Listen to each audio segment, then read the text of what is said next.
కొద్దిసేపు మనం దేవుని మాటలను ధ్యానం చేద్దాం. ప్రియులారా, మీకందరికీ ఒక విషయం తెలిసి ఉంటుంది. ఈ మధ్య అంటే ఒక 2 రోజుల క్రితం, మరి ఆగస్టు 15వ తారీఖు 14వ తారీఖు అనుకుంటా, 14 గంటెల ప్రకాష్ గారు 15వ తారీఖు గంటెల ప్రకాష్ గారు మరణించడం జరిగింది. అలాగే అంతకుముందు ప్రవీణ్ పగడాల గారు కూడా మరి మరణించాడు. వాళ్ళు క్రైస్తవ సమాజానికి ఎంతో ఆశీర్వాదకరమైనటువంటి వ్యక్తులు అన్నమాట. వాళ్ళు మంచి అపాలజిస్టిక్ వేలో సువార్తను ప్రకటించే అతి కొద్ది మందిలో వారు మన తెలుగు రాష్ట్రాల నుంచి వాళ్ళిద్దరు అన్నమాట. వాళ్ళు అన్ని గ్రంథాలను, చరిత్ర గ్రంథాలను బైబిల్ గ్రంథంతో జోడించి అటు హిస్టారికల్ ఎవిడెన్సెస్, ఆర్కియలాజికల్ ఎవిడెన్సెస్, అట్లా బిబ్లికల్ ఎవిడెన్సెస్, అలాగే ఎక్సిజీటికల్ ఎక్స్ప్లెనేషన్ అంటారు. అంటే ఆదిమ హిబ్రూ గ్రీకు గ్రంథాలను కూడా పరిచయం చేసుకొని వాటి మూల అర్థాలను సహితము వెలికి తీసి చెప్పేటువంటి మంచి పండితులు మన క్రైస్తవ లోకానికి దేవుడు ఇచ్చిన కొద్ది మందిలో వాళ్ళు కూడా అదొక వరం అన్నమాట. నిజంగా వాళ్ళు విడిచి వెళ్ళిపోవడం మన క్రైస్తవ సమాజానికి చాలా నిరాశ, చాలా తీరని లోటు అన్నమాట. దేవుడి సంఘం ఎంతో క్షేమాభివృద్ధిని పొందింది వాళ్ళు ఉన్నప్పుడు. అయితే సాతాను అనేక విధాలుగా మన మీద అటాక్ చేస్తూ ఉంటాడు. ప్రవీణ్ పగడాల గారిని దుస్తులను వాడుకొని హత్య చేయించాడు సాతాను. అలాగే ప్రకాష్ గారిని అనారోగ్యం మీద అటాక్ చేసి కిడ్నీలు ఫెయిల్ అయ్యేటట్టు చేసి అలాగా వారు కూడా మరణించడం జరిగింది. సో ఏది ఏమైనా మన క్రైస్తవ సమాజానికి అయితే చాలా పెద్ద గాయం అన్నమాట. అలాంటి వ్యక్తులు ఆ స్థానంలో ఆ స్థితిలో చెక్కబడటం అంటే సాధారణ విషయం కాదు. ఎవరు పడితే వాళ్ళు ఆ స్థితిలోకి రారు. ఎన్నో గ్రంథాలు, ఎంతో ఓపిక ఉండాలి, ఎంతో రీసెర్చ్ మైండ్ ఉండాలి, బాగా ఆహార్నిశలు బైబిల్ చదవాలి, వేరే గ్రంథాలు చదవాలి, కష్టపడి మరి దేవుని చేత చెక్కబడి ఆ స్థానంలో కూర్చోవడం అంటే ఎవరు పడితే వాళ్ళకి సాధ్యం కాదండి. సాదాసీదా మనలాంటి వాళ్ళు సాధారణ బోధకులు అటు ఉంటారు తప్ప ఆ స్థాయిలో మరి సకల కోణాల్లో నుంచి ఆలోచించి మరి మంచి మంచి ప్లాట్ఫామ్లో పెద్ద రక్షణ టీవీ లాంటి పెద్ద ప్లాట్ఫామ్లో నుంచొని సకల ప్రశ్నలకు సమాధానం చెప్పే స్థితిలో చెక్కబడాలంటే సాధారణమైన విషయం కాదు. ఏదేమైనా వారు ఇక్కడైతే ఈ లోకాన్ని విడిచిపెట్టారు, కానీ దేవుడి సన్నిధికి వెళ్ళిపోయి అక్కడ హ్యాపీగా దేవుని ఒడిలో, యేసు ప్రభు వారి ఒడిలో వాళ్ళు సంతోషంగా ఆనందంగా అక్కడైతే ఉన్నారు. మనకైతే ఇక్కడ బాధే, కానీ అక్కడైతే వాళ్ళు దేవుని సన్నిధిలో నేను వెడలిపోయి క్రీస్తుతో కూడా ఉండునని పౌలు అన్నట్టుగా వాళ్ళు వెడలిపోయి క్రీస్తుతో కూడా ప్యారడైజ్లో, ఆ మంచి ఉద్యానవనంలో, పరదేశం అనే ఒక తోటలో మరి సంచరిస్తూ ఉన్నారు. దాన్ని బట్టి దేవుని నామానికి స్తోత్రం కలుగుగాక. మనం నేటి సందేశానికి మూలవాక్యంగా పరిశుద్ధ బైబిల్ గ్రంథంలో నుంచి 1 సమూయేలు గ్రంథం 17వ అధ్యాయాన్ని మనం తీద్దాం ఒకసారి. 1 సమూయేలు గ్రంథం 17వ అధ్యాయము. ఈ 17వ అధ్యాయంలో ఉన్న నేపథ్యం ఏంటో మనకందరికీ తెలుసు. ఈ 17వ అధ్యాయంలో సమూయేలు గ్రంథం, 1 సమూయేలు గ్రంథం 17వ అధ్యాయంలో ఉన్నటువంటి సారాంశం అంతా, నేపథ్యం అంతా ఏంటి అని అంటే, ఇక్కడ ఫిలిష్తీయులకు ఇశ్రాయేలీలకు యుద్ధం జరుగుతుంది. ఫిలిష్తీయులు అటుపక్క పర్వతం పైన నిల్చొని ఉన్నారు, ఇశ్రాయేలీలు ఇటుపక్క పర్వతం పైన నిల్చొని ఉన్నారు. వాళ్ళ సైన్యానికి వీళ్ళ సైన్యానికి మధ్యలో ఒక పెద్ద లోయ ఉంది. ఆ లోయకి, ఆ ఏటికి అవతల వాళ్ళు యువతల వీళ్ళు ఉండి సవాళ్ళు విసురుకుంటున్నారు, యుద్ధానికి సిద్ధపడుతున్నారు. అటు ఫిలిష్తీన్లో నుంచి ఒకడు ముందుకు వచ్చాడు. అతని పేరు అందరికీ తెలుసు, సండే స్కూల్ నుంచి మనం నేర్చుకుంటున్నాం. ఎవడంటే అతను గొల్లియాతు. 6 మూరలు జాన అంత ఎత్తు కలిగిన వ్యక్తి అన్నమాట. 6 మూరలు మీరు కొలవండి, పైన ఒక జాన కొలిస్తే అంత ఎత్తు అన్నమాట. బహుదేహుడు, ఉన్నత దేహుడు అన్నమాట. ఒక రకంగా మన భాషలో నెఫీలీలు ఉన్నట్టుగా, బాహుబలి ఉన్నట్టుగా. ఇతను బహుబాహుబలి, ఉన్నత దేవుడు, మంచి కన్నం తిరిగిన వస్తాదు అనమాట, బాగా యుద్ధశూరుడు అనమాట, పరాక్రమశాలి అనమాట, యుద్ధంలో మంచి నైపుణ్యం కలిగి ఆరితేరిన వ్యక్తి. మళ్ళాంటి వాళ్ళు వేస్తే అసలు పిట్టి చేసేస్తారనమాట, చేతుల్లో పెట్టేసుకొని.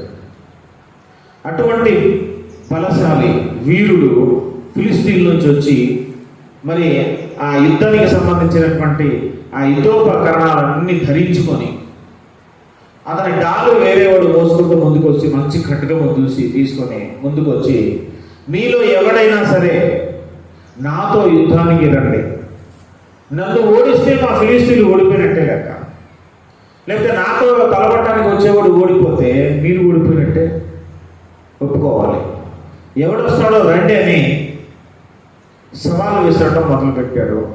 అట్లా ఎన్ని రోజులు సవాలు విసిరాడంటే ఒక 40 రోజుల వరకు అతను రోజు సవాలు విసురుతూనే ఉన్నాడు. వీళ్ళందరికీ ఆయన చూస్తే భయం వేసేస్తుంది, గడగడగడ వణికిపోతుంది దేవుని జనాంగం, సైన్యం, ఇజ్రాయేల్ సైన్యం. సౌలు రాజు ఉన్నారు ఇక్కడ, అటు ఫిలిస్తీన్లు ఉన్నారు. ఏం చేయాలని ఏమర్థం కావట్లా. అయితే అక్కడ యెషై అనే ఒక వ్యక్తి, ఒక ముసలి వ్యక్తి ఉన్నాడు. ఆ యెషైకి 8 మంది కుమారులు, మనకందరికి తెలుసు. అందులో చివరివాడు, చివరివాడు ఎవరంటే దావీదు అన్నమాట. దావీదు చాలా పసి బాలుడు అన్నమాట, చిన్నవాడు. అతన్ని గొర్రెలు కాయడానికి పంపించేశారు. ఈ 8 మంది సహోదరులలో మొదటి 3 పెద్ద అన్నలు 3 యుద్ధానికి బయలుదేరారు. ఇప్పుడు ఇటుపక్క ఉన్న ఇశ్రాయేల్ సైన్యంలో ఆ 3 కూడా ఉన్నారు అన్నమాట. ఎవరున్నా ఏం చేసే పరిస్థితి లేదు అక్కడ. అక్కడ ఉన్నది బాహుబలి, భయంకరమైన వ్యక్తి, చేసేది ఏం లేదు. ఇంక ఏదేమైనా మనం యుద్ధాన్ని చేద్దాం ఏదో అని మాట్లాడుకుంటున్నా కానీ ముందుకెళ్ళేవాడు లేదు. నువ్వు వెళ్ళరంటే నువ్వు వెళ్ళరు, ఎవడు సాహసం చేయలేదు. అలాంటి పరిస్థితుల్లో దావీదుని వాళ్ళ తండ్రి గారు పిలిచి, మీ 3 అన్నలు యుద్ధంలో బాగా కష్టపడుతున్నట్టు శ్రమపడుతున్నట్టున్నారు, వాళ్ళు కొంత ఆహారం తీసుకుని వెళ్ళమని బాగా ఫ్రై చేసినటువంటి గోధుమలు, 10 రొట్టెలు, అలాగే 10 జున్నుగడ్డలు తీసుకుని వెళ్ళి అక్కడికి వెళ్ళి అక్కడ సహస్రాధిపతి ఉంటాడు, అధిపతికి ఇచ్చేసి వాళ్ళకి ఇమ్మని చెప్పేసి వచ్చేసి పంపిస్తాడు. వాళ్ళ తండ్రి గారు చెప్తే వచ్చాడు ఈయనంతగా ఆయన రాలేదు. గొర్రెలనేమో ఒక కాపరికి అప్పగించేసి ఇతను తండ్రి గారి మాట ప్రకారం ఇల్లు తీసుకొని వచ్చి చూస్తే వాతావరణం ఏమో సవాళ్ళు విసురుకుంటా ఉన్నారు. ఇటు పక్క ఏమో చాలా చచ్చిన వాళ్ళు వీళ్ళందరూ నిరాశ నిస్పృహతో చూస్తున్నారు. వాడేమో అటు పక్క రెచ్చిపోతున్నాడు. అసలు ఏం జరుగుతుంది ఇక్కడ ఏంటి అని పక్కన అడిగాడు, ఏంటి అసలు ఏం జరుగుతుందని. వాడు వచ్చి మరి మనల్ని ఇట్లా యుద్ధానికి రమ్మంటున్నాడు, మీ దేవుడు నిజంగా ఉంటే రమ్మంటున్నాడు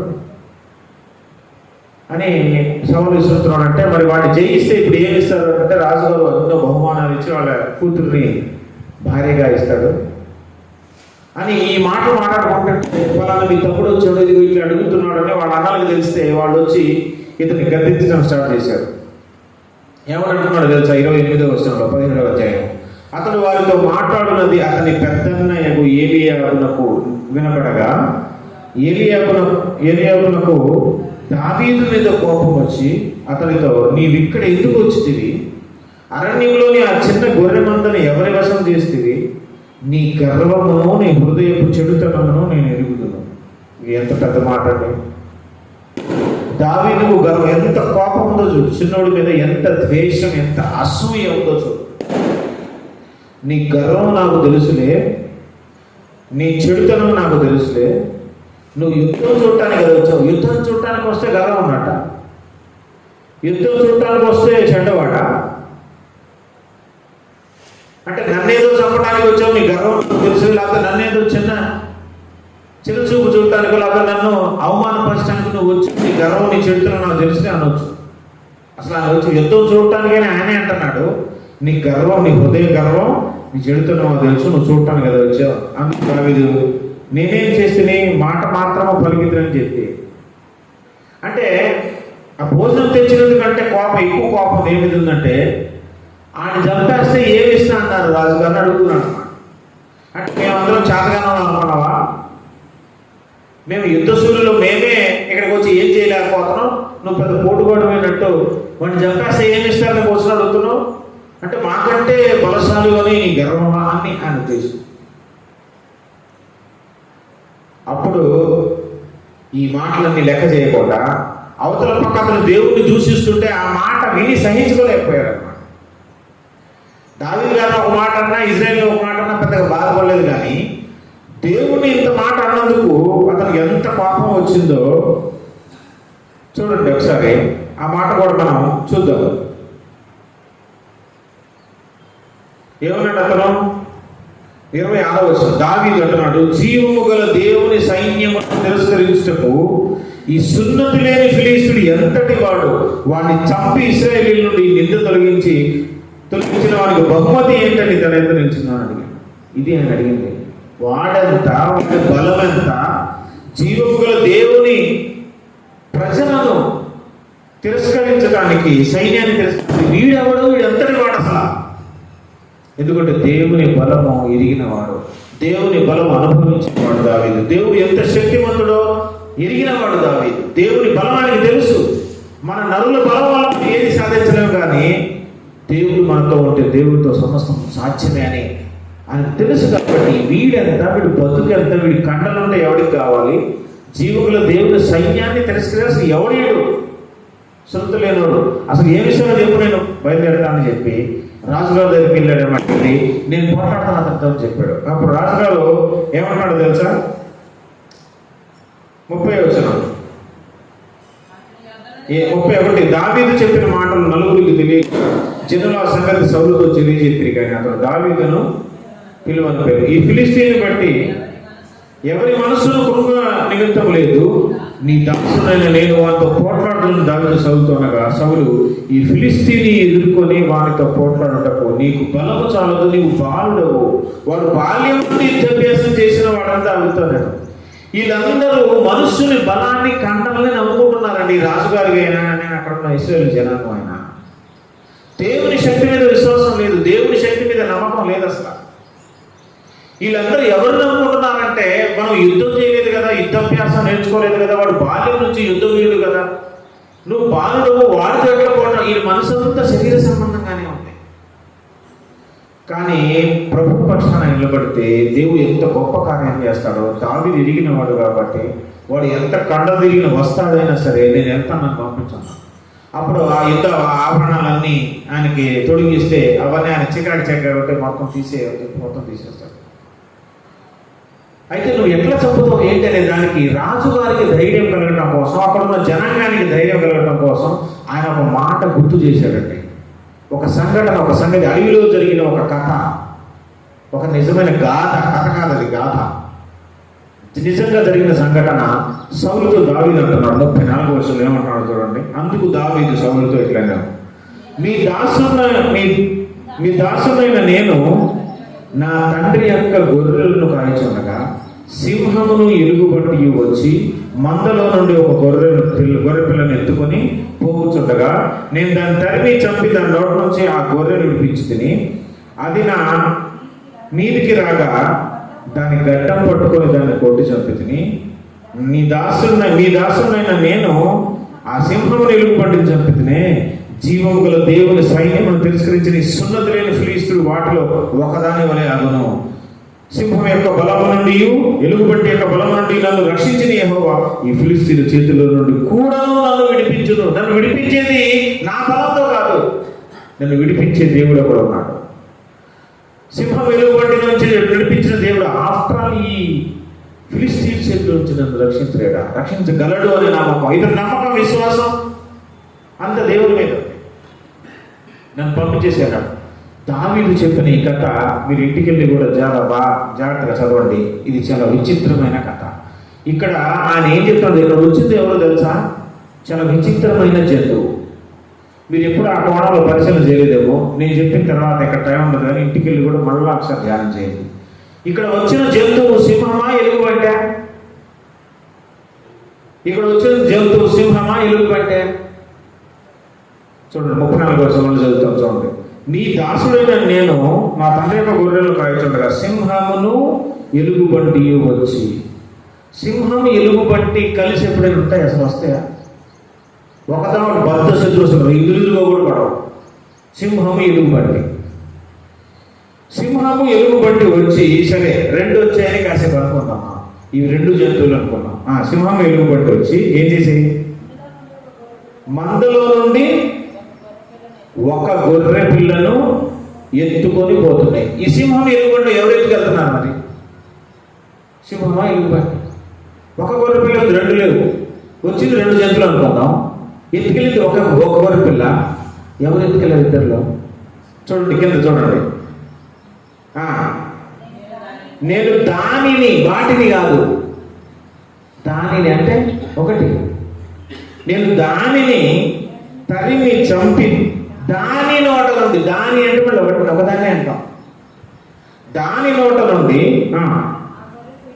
ఆ గొర్రెను విడిపించి తిని అది మళ్ళీ ఒకటే, అది నా మీదకి రాగా దాని అంటే మళ్ళీ ఒకటే, దాని గడ్డం పట్టుకొని దానిని కొట్టి చంపితిని. మీ దాసుని నేను ఆ సింహమును ఎలుగుబంటిని చంపితినే. మళ్ళీ సింహం ఎలుగుబంటి అంటున్నాడు. పైన ఏమో దాని నోట్లో అంటున్నాడు, మళ్ళీ సింహం ఎలుగుబంటి అంటున్నాడు. ఎందుకు సింహమో ఎలుగుబంట? మళ్ళీ కింద అంటున్నాడు, మీ దాసుని నేను ఆ సింహమును ఎలుగుబంటి చంపితినే. జీవుగల దేవుని సైన్యం తిరస్కరించి సున్నతి లేని ఫిలిస్తీయుల వాటిని ఒకదాని వలె అగునని. సింహం ఎక్కువ బలం నుండి ఎలుగుబంటి ఎక్కువ బలం ఉంది. అంటే అక్కడ వచ్చిన జంతువు సింహము ఎలుగుబంటి రెండు కలిసినటువంటి ఒక విచిత్రమైనటువంటి జంతువు. సింహం ఆకారం, ఎలుగుబంటి ఆకారం, రెండు ఆకారంలో ఉన్న ఒక విచిత్రమైన జంతువు. ఎందుకు ఆ విచిత్రమైన జంతువు రావాల్సి వచ్చింది? ఎందుకు దానితో దావీదు పోట్లాడవలసి వచ్చిందంటే భవిష్యత్తులో జరగబోయే ఒక సంఘటనకు సాదృశ్యంగా, దృష్టాంతముగా అప్పుడు ఈ విషయం జరిగిందనమాట. మీకు తెలుసు కదా, బైబిల్ విద్యార్థులంగా బైబిల్లో ఉన్న 66 గ్రంథాలను మనం బాగా పరిశీలన చేయాలి. పాత నిబంధనలో ఉన్న ప్రతి ఒక్క సంఘటనకి క్రొత్త నిబంధనలో ఆత్మీయ నెరవేర్పు ఒకటి ఉంటుంది. పాత నిబంధనలు, ఈ స్టేట్మెంట్ మళ్ళీ చేస్తున్నాను నేను, పాత నిబంధనలో ఉన్న ప్రతి విధమైన భౌతిక సంఘటనకు క్రొత్త నిబంధనలో ఆత్మ సంబంధమైన నెరవేర్పు ఉంటుంది. మీకు కొన్ని విషయాలు మీకు జ్ఞాపకం చేస్తాను నేను. సొదొమ గొమొర్రా పట్టణం నుంచి లోతును వాళ్ళ యొక్క పిల్లలను తప్పించి బయటికి తీసుకుని వచ్చాడు. బయటకు తీసుకొని వచ్చిన తర్వాత ఆ సొదొమ గొమొర్రా పట్టణాలు నాశనం అయిపోయాయి కదా, ఆ ట్విన్ సిటీస్ రెండు. ఆకాశం నుంచి అగ్ని గంధకాల గురించి దాన్ని నాశనం చేశాడు. ఈ సంఘటన భవిష్యత్ కాలంలో దేనికి సూచన అంటే, ఈ లోకం మొత్తానికి దేవుడు తీర్పు తీర్చేసిన తర్వాత పరిశుద్ధులైన వారిని, యేసు రక్తంలో కొడగబడిన వారిని, సంఘాన్ని ఆయన బయటికి తీసేసి ఈ లోకం మొత్తాన్ని అగ్ని గంధకాల చేత మనల్ని నాశనం చేసేస్తాడు. అగ్ని కొరకు నిలువ చేయబడినది ఈ లోకం అంతా కూడా. ఇగో భవిష్యత్తులో జరగబోయే ఆ ఆత్మ సంబంధమైన నెరవేర్పుకు పాత నిబంధనలో ఉన్న ఒక దృష్టాంతమే అక్కడ సొదొమ గొమొర్రాలో జరిగినటువంటి విషయం. ఇశ్రాయేలీయుల్ని ఐగుప్తు దేశం నుంచి బయటకు రప్పించిన తర్వాత, ఆ రప్పించే క్రమంలో అక్కడున్న అన్యుల మీదకి భయంకరమైన 10 తెగుళ్ళు వచ్చాయి. మీకు అందరూ తెలుసు కదా. తెగుళ్ళు ఏమి ఇశ్రాయేలీయులకు రాలేదు. ఎవరికి వచ్చాయి? అక్కడ ఉన్నటువంటి అన్య జనాంగం మీదకి వచ్చాయి. గోషేనులో ఉన్న ఈ ఇశ్రాయేలీయుల మీదకి రాకుండా మిగతా ప్రాంతంలో ఉన్న అన్య జనుల మీదకి అది వచ్చిన తర్వాత దేవుడు దాంట్లోంచి బయటకు రప్పించేశాడు. ఇది కూడా దేనికి సాదృశ్యం అంటే, భవిష్యత్ కాలంలో కుమ్మరింపబడిపోయే ఉగ్రతా పాత్ర, భయంకరమైనటువంటి ఉగ్రతా పాత్రలు అన్యుల మీద పడుతుంది అన్నమాట. దేవుడు తన సంఘాన్ని ప్రత్యేకపరిచేస్తారు. సంఘాన్ని బయట తీసేసి అన్యుల మీదకి ఈ ఉగ్రతా పాత్రను, 7 ఉగ్రతా పాత్రలను కుమ్మరిస్తారు. దానికి సాదృశ్యంగా ఉంది. వాళ్ళు ఎవరు జల సముద్రాన్ని దాటడం ఇప్పుడు మనం బాప్తిసం తీసుకోవడానికి సాదృశ్యం అన్నమాట. అప్పుడు వాళ్ళకి రాత్రిపూట మరి అగ్నిస్తంభం, పగలేమో మేఘస్తంభం వాళ్ళని కాల్చుకుంటూ వెళ్ళింది. మేఘం కదిలితేనే వాళ్ళ ప్రయాణం కదిలింది. ఆ ఘట్టానికి ఇప్పుడు కొత్త నిబంధనలో ఉన్న మరి ప్రవచనం నెరవేర్పు ఏంటి అంటే, పరిశుద్ధాత్మ దేవుడే మేఘమై ఆయన నడిపింపుతోనే మనం నడవాలి. పరిశుద్ధాత్మ దేవుడు మనలో ఉండి, ఆ మేఘం మనలో ఉండి ఆయన కదిలితేనే మనం కదలాలి. ఆత్మానుసారమైన జీవితం, ఆత్మ నడిపింపు కలిగిన జీవితం అంటే ఇదే. అప్పుడు మేఘం వాడిని నడిపించింది, ఇప్పుడు పరిశుద్ధాత్మ దేవుడు మనలో నడిపిస్తాడు. ఆ రోజు వాడు ద్వారబంధాల పైన, ఇశ్రాయేలీయులు ఆ ఐగుప్తులో ఉన్నప్పుడు ద్వారబంధ మేకపిల్లను కోసి ఆ రక్తాన్ని ద్వారబంధాల మీద రాసుకుంటే సంహారపు దూత వారిని ముట్టకుండా వాడిని సంహరించకుండా దాటిపోయింది. ఆ దాటిపోవడమే నిర్గమము అంట. నిర్గమాకాండం అంటే దాటిపోయింది అని. ఇప్పుడు యేసయ్య రక్తం కిందకు వచ్చిన జనాంగానికి రెండవ మరణం అనేది ఉండదు. దాన్ని మనం దాటిపోయామని అంటాం. క్రీస్తులోనికి వచ్చిన మనం, క్రీస్తులో బాప్తిసం పొందిన మనం ఇంకా నూతన జీవంలోనికి మనం దాటిపోయిన రెండవ మరణాన్ని దాటిపోయి అవతలికి వెళ్ళిపోయినట్టు లెక్క. ఇట్లా పాత నిబంధనలో ఉన్న ప్రతి సంఘటనకు క్రొత్త నిబంధనలో ఆత్మ సంబంధమైన నెరవేర్పు మనకు బుద్ధి కలగటానికి అవి దృష్టాంతములుగా అప్పుడు రాబట్టాయి. అప్పుడు ఇశ్రాయేలీలు వెళ్తుంటే వెనకాల ఒక బండ నడుచుకుంటూ వచ్చింది, భౌతిక సంబంధమైన బండ, తెలుసా? ఇశ్రాయేలు అరణ్యంలో వెళ్తుంటే వాళ్ళ వెనకాల ఒక బండ దొర్లుకుంటూ వస్తుంది. వాళ్ళు చూశారు స్టార్టింగ్లో, ఇదేంటి మన వెనకాల బండ వస్తుంది ఏంటి, బండలు కదలటం ఏంటి, విచిత్రంగా అనిపించింది కొద్దికాలం. తర్వాత అలవాటు అయిపోయింది. యేసయ్య గారి పాటలో కూడా ఏదో పాటలో వెంబడించిన బండలు నీవు అని పాట పాడాడు. ఏం పాట అది? మాకంత జ్ఞాపకశక్తి మా బతుకు ఏముందని అంటారు. మేము మర్చిపోవడంలో మీకు మించిన వాళ్ళం సార్ అంటున్నాను. వెంబడించిన బండవు నీవు అని పాట ఉంటుంది. వెనకాల ఒక బండ వెంబడిస్తే వచ్చింది. అది మాట్లాడే బాబు మోసే దాంతో మాట్లాడాడు అనమాట. ఆ బండను కొడితేనే నీళ్ళు వచ్చినాయి. ఏ బండ ఆ బండ అడవుల్లో ఉన్న బండను కొడితే నీళ్ళు రావు, ఆ బండను కొడితే వస్తుంది. అది మాట్లాడే బండ. ఇప్పుడు అది దానికి సాదృశ్యం ఏంటంటే, ఇప్పుడు యేసయ్య మనల్ని వెంబడిస్తూ ఉంటారనమాట. మనం ఎక్కడికి వెళ్ళినా అక్కడ యేసయ్య తోడు అనుకుంటున్నాం అనమాట. ఆ బండ క్రీస్తే అని మనకు కొత్త నిబంధనలో మనకు తెలుసు కదా, 1 కొరింథీ 10వ అధ్యాయంలో అదంతా చదివితే ఉంటుంది అనమాట. ఆ బండ క్రీస్తే అని, ఆ బండలో నీళ్లు తాగేరు వాళ్ళు, ఆ బండ క్రీస్తే అని.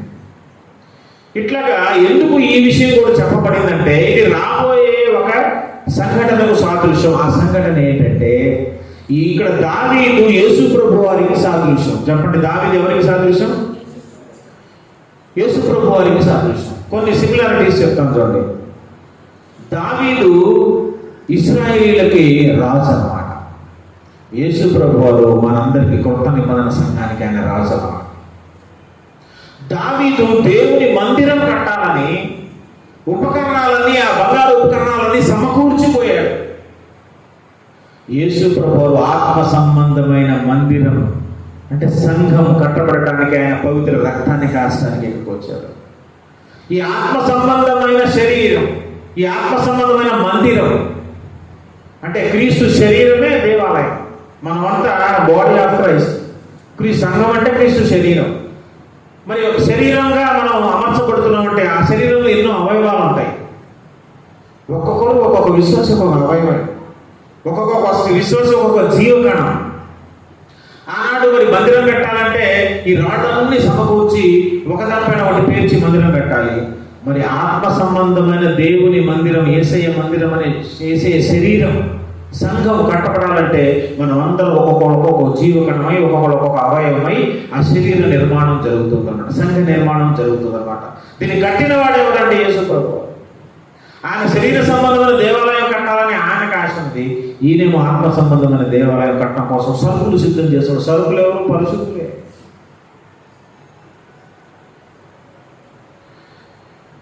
అక్కడ దావీదు గారిని మనం చూస్తే, దావీదు గారు దేవునికి ఇష్టానుసారమైన మనుషులను ఉంది. ఆయన గురించి, ఆయన దేవుని చిత్తంలో నెరవేర్చేవాడుతుంది. యేసు ప్రభు వారి గురించి, ఇదిగో ఈయన నా ప్రియమైన కుమారుడు, నా చిత్తం జరిగించడానికి. యేసు ప్రభు కూడా చాలా సందర్భాలు వాళ్ళు యోహాను సువార్త మొత్తం అదే, నేను తండ్రి చిత్తాన్ని నెరవేర్చడానికి వచ్చాను, నా ఇచ్చాన్ని నెరవేర్చడానికి కాదు. ఇట్లా ఎన్నో సిమిలారిటీస్ ఉన్నాయి. అయితే ఈ కథ ఇక్కడ విచిత్రమైన జంతువు అక్కడ రావడానికి కారణం ఏంటంటే, ఇలాంటి యుద్ధం ఒకటి రాబోయే భవిష్యత్తులో జరగబోతుంది. అక్కడ దావీదు గొర్రెల కాపరి, యేసు ప్రభు వారు కూడా నేను మంచి గొర్రెల కాపరి అన్నాడు. మన యోహాను సువార్త 10వ అధ్యాయంలో చూస్తే, నేను గొర్రెలకు మంచి కాపరిని. మంచి కాపరి తన గొర్రెల కోసం ప్రాణం పెడతారని. మన కాపరి ఎవరంటే యేసు ప్రభు. అక్కడ ఆయన గొర్రెల కాపరి అయితే ఇక్కడేమో మనకు కాపరి. ఇలా సిమిలారిటీస్ అంత మొత్తం. కాబట్టి దావీదు ఎవరికి సదృశ్యంగా ఉన్నాడంటే యేసు ప్రభు వారికి సదృశ్యం. అయితే రాబోయే రోజుల్లో, అంత్యకాలంలో మనం దానియేలు గ్రంథం చదివినట్టుగా, దానియేలు గ్రంథంలో చెప్పుకున్నట్టుగా ఒక అబద్ధ క్రీస్తు, ఒక ఫైనల్ యాంటీ క్రైస్ట్. ఒక అతను ఇలాగే ఒక రోజు ఒక పబ్లిక్ మీటింగ్లో ఇట్లా బైబిల్ స్టడీ జరుగుతున్నప్పుడు చెబుతుంటే, అసలు ఒక డినామినేషన్ ఉండలేదు భూమి మీద, వాడి పేరు వదిలే కానీ అందులోంచి ఒక వ్యక్తి లేచి, మీరు అంత్యక్రీస్తు అంటున్నాడు, అసలు అంత్యక్రీస్తు అనే మాట బైబిల్లో లేదు కదా అంటున్నాడు. అయితే భాషాపరంగా అయినటువంటి క్వశ్చన్ అడిగాడు. అయితే నేను చెప్పాను, అంత్యక్రీస్తు అంటే మా ఉద్దేశం అది కాదు, ఆది క్రీస్తు అంత్యక్రీస్తు, మొదటగా ఒక క్రీస్తు లాస్ట్లో ఒక క్రీస్తు ఉండడు, ప్రారంభ క్రీస్తు అంత్యక్రీస్తు ఉండడు, అంతిమ అబద్ధ క్రీస్తు. అంటే అబద్ధ క్రీస్తులు ఎంతో మంది లోపల వచ్చారు, కానీ ఫైనల్ గా వచ్చేవాడు అంతిమ అబద్ధ క్రీస్తు. అంత్యక్రీస్తు అంటే మా మీనింగ్ అంత్యక్రీస్తుని కాదు, అబద్ధ క్రీస్తు, క్రీస్తు విరోధు, అంతిమంగా వచ్చేవాడు అన్నమాట. చివరిగా వచ్చే ఫైనల్ యాంటీ క్రైస్ట్. అతను క్రీస్తు కాదు, రెండో క్రీస్తు మొదటి క్రీస్తు ఉండరు, ఒకడే క్రీస్తు. వాడు క్రీస్తు కాదు, కానీ క్రీస్తు అని చెప్పుకొని మోసం చేయడానికి వస్తాడు వాడు. అయితే వాడికి ఉన్న స్వభావం ఏంటో తెలిసి ఒకసారి ప్రకటన గ్రంథం 14వ అధ్యాయంలోకి వెళ్దాం. ఊహించేస్తాను నేను. ప్రకటన గ్రంథం 14వ అధ్యాయము చూడండి, 13వ అధ్యాయంలో చూద్దాం. ప్రకటన గ్రంథం 13వ అధ్యాయము చూడండి ఫస్ట్ నుంచి. మరియు 10 కొమ్ములను 7 తలలు కలిగిన ఒక క్రూర మృగము సముద్రం నుండి పైకి వచ్చి చూసుకుని, దాని కొమ్ముల మీద 10 కిరీటములు, దాని తల మీద దేవదూషణకరమైన పీడును ఉండెను. నేను చూసిన ఆ మృగము చిరుత పులిని పోలి ఉండెను. దాని పాదములు ఎలుగుబంటి పాదాలు, దాని నోరు సింహపు నోరు. ఈ క్రూర మృగం ఎవరంటే అబద్ధ క్రీస్తు. వీడి పాదాలు ఎలుగుబంటి పాదాలు, వీడి నోరేమో సింహం నోరు. ఇదిగో సింహం ఎలుగుబంటి, సింహము ఎలుగుబంటి రెండు కలిసినటువంటి విచిత్రమైన జంతువులు ఎవరిని సూచిస్తుందంటే ఇదిగో ఈ అబద్ధ క్రీస్తును సూచిస్తుంది. అంత్య దినములలో భయంకరమైన యుద్ధం రాబోతుంది. వీడు రాబోతున్నాడు, క్రూరమైన ఒక వ్యక్తి రాబోతున్నాడు. దేవుని సంఘాన్ని హింసించడానికి, ప్రజలను మోసపుచ్చడానికి, నేనే క్రీస్తుని చెప్పడానికి, బలవంతంగా మొదలు వేయడానికి ఇతడు వస్తున్నాడు. వీడిలో ఉన్న 2 స్వభావం ఎలుగుబంటి సింహం కలిగిన క్రూరుడు. వీడు పరిశుద్ధులతో యుద్ధం చేస్తాడట. వీడు దేవుడితో యుద్ధం చేస్తాడని చెప్పండి. 5వ వచనం చదవమ్మా. ఇయ్యబడెను, ఏర్పాటైను. 7వ వచనం, మరియు పరిశుద్ధులతో యుద్ధము చేయను, వారిని జయింపను. అంటే మనతో యుద్ధానికి వస్తున్నాడు. మన గొర్రెపిల్లలో మన కాపరి ఎవరు? యేసు ప్రభువారు. అక్కడ గొర్రెపిల్లని ఎత్తుకెళ్ళినట్టుగా మన మీద యుద్ధం చేయడానికి, మనల్ని మింగేయటానికి ఒక క్రూర మృగం రాబోతుంది, సింహం ఎలుగుబంటి రాబోతుంది. అప్పుడు గొర్రెల్ని అక్కడ పిల్లల్ని ఎత్తుకెళ్ళినట్టుగా క్రీస్తు పరిశుద్ధులను ఎత్తుకెళ్ళడానికి, పరిశుద్ధులను నాశనం చేయడానికి, పరిశుద్ధులను అనగదొక్కడానికి, వాటితో యుద్ధం చేయడానికి ఇదిగో ఈ క్రూర మృగం రాబోతుంది. అయితే వీటిది అక్కడ గొర్రె పిల్లలు ఎవరు రక్షించారు? దావీదు రక్షించారు. ఇక్కడ మనల్ని రక్షించడానికి కూడా మన యేసయ్య ఉన్నాడు అనమాట. వాడు ఎన్ని కుట్రలు చేసినా, ఎన్ని హింసలు పెట్టినా, ఎన్ని బాధలు పెట్టినా, ఎంత నశింపజేయాలని చూసినా మన ప్రధాన కాపరి దావీదు అంటే కొన్ని వేల కోట్ల రెట్లు అత్యధికమైన బలం కలిగినటువంటి వాడు యేసు ప్రభు అనే గొప్ప ప్రధాన కాపరి మనకున్నాడు. ఆయన మనకుండగా మనకేం భయం ఉంటుంది? దావీదు అంతటి వాడే దేవుని బలాన్ని వాడుకొని గొర్రె పిల్లలు తీసుకొచ్చినప్పుడు సింహం ఎలుగుబంటి నోట్లో నుంచి, ఈ ఫైనల్ గా వచ్చే సింహం ఎలుగుబంటి నోట్లో నుంచి మనం రక్షించడానికి యేసు ప్రభువు మనకు ఉన్నారు. ఇదే ప్రకటన గ్రంథము 17వ అధ్యాయము చూడండి. ప్రకటన గ్రంథము 17వ అధ్యాయము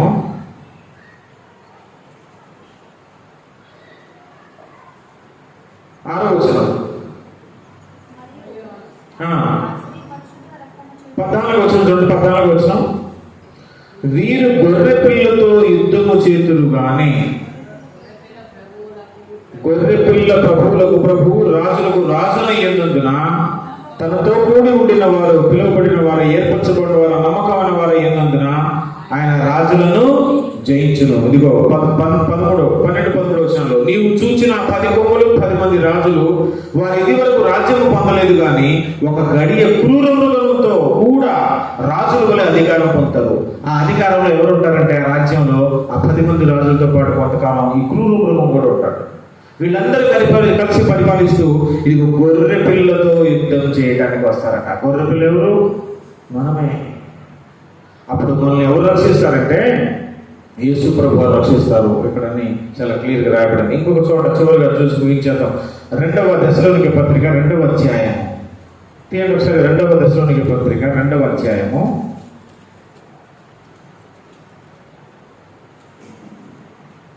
5వ వచనం. నేను ఇంకా మీ ఎంత ఉన్నప్పుడు ఈ సంగతులు మీతో చెప్పినది జ్ఞాపకం ఉంచుకున్నాను. కాగా వారితో సొంత కాలం ముందు బయలుపరచబడవలను. ఇదంతా అబద్ధ క్రీస్తు గురించి. వారిని అడ్డగించేది అది మీరు ఎరుగుదురు. ధర్మ విరోధ సంబంధమైన మర్మం ఇప్పటికీ క్రియ చేయుచున్నది. కానీ ఇదివరకు అడ్డగించిన వాడు మధ్యలను తీసివేయడానికి అడ్డగించను. అప్పుడు ఆ ధర్మ విరోధి బయలుపరచబడడం. ప్రభు అయిన యేసు తన నోటి ఊపిరి చేత వారిని సంహరించి తన ఆగమన ప్రకాశం చేత నాశనం చేస్తాడు. ఎవరు వీడిని నాశనం చేసేది, అంతమొందించేది? యేసు ప్రభు వారు, మన గొప్ప కాపరి. మనతో యుద్ధం చేయడానికి, మనల్ని మృంగివేయడానికి వచ్చినటువంటి ఆ క్రూర మృగంతో యుద్ధం చేసి వాడిని నశింపజేసేది ఎవరంటే మన ప్రభు అయిన యేసు అన్నమాట.